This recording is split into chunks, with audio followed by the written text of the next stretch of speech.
Unlike football clubs, national teams cannot simply buy the best players. They have to work with the talent they have. Sometimes a single world-class player can change the fate of a nation, and when fortune smiles, multiple top players emerge together, igniting hope and dreams for an entire country. This is commonly referred to in football as a golden generation. Many countries have enjoyed such periods of excellence.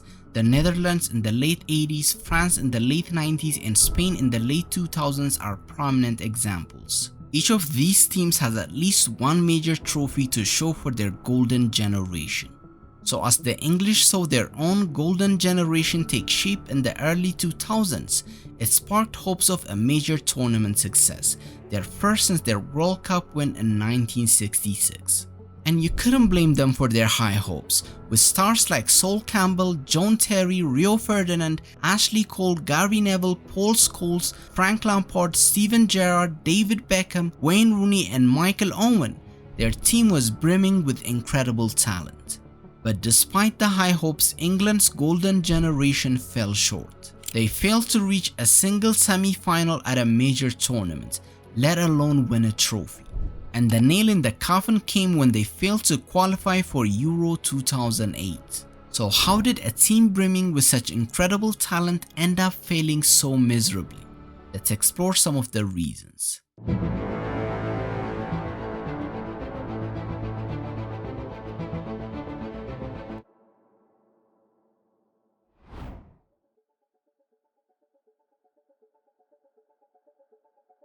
One of the biggest issues was a lack of team dynamics and chemistry, which was driven by strong allegiances to their respective clubs. So players from Manchester United did not get along with those from Liverpool due to club rivalries, and the same applied to Chelsea players as well.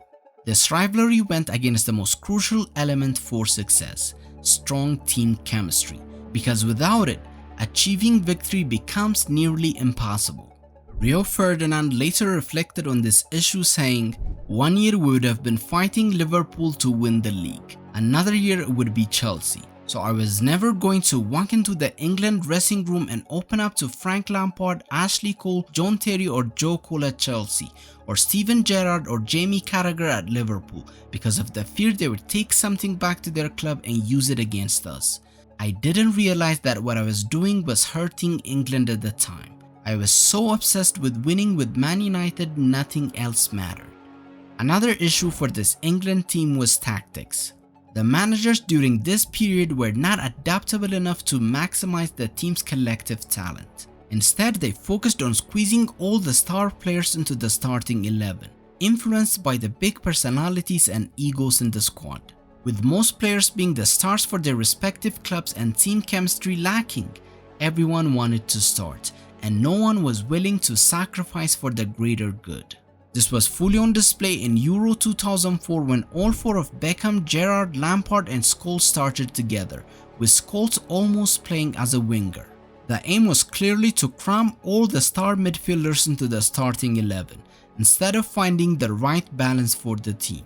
And the lack of balance was a key culprit for the shortcomings of this generation.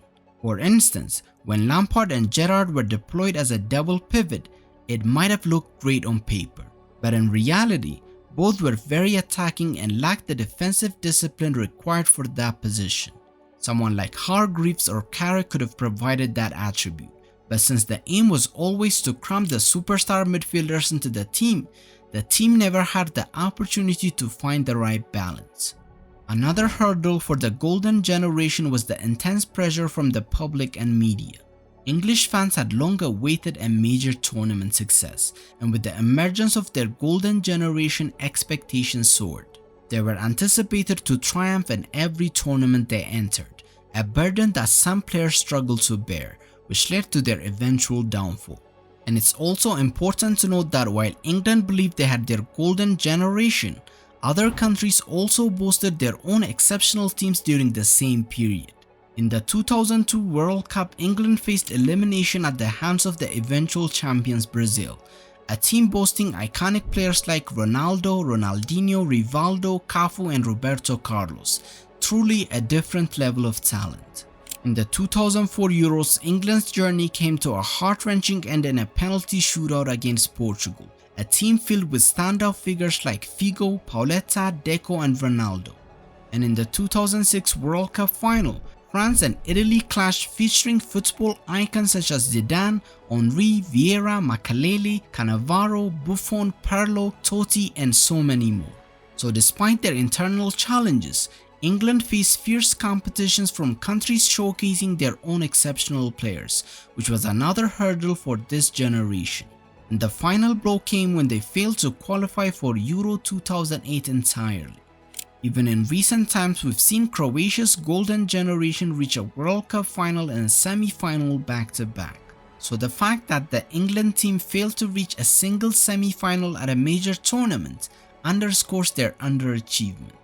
And if the English truly want to end their long-standing wait for a trophy success, they must learn from the mistakes of the past generation. With the current crop of top players having a tournament final experience and a promising age profile, the future looks bright if they get it right.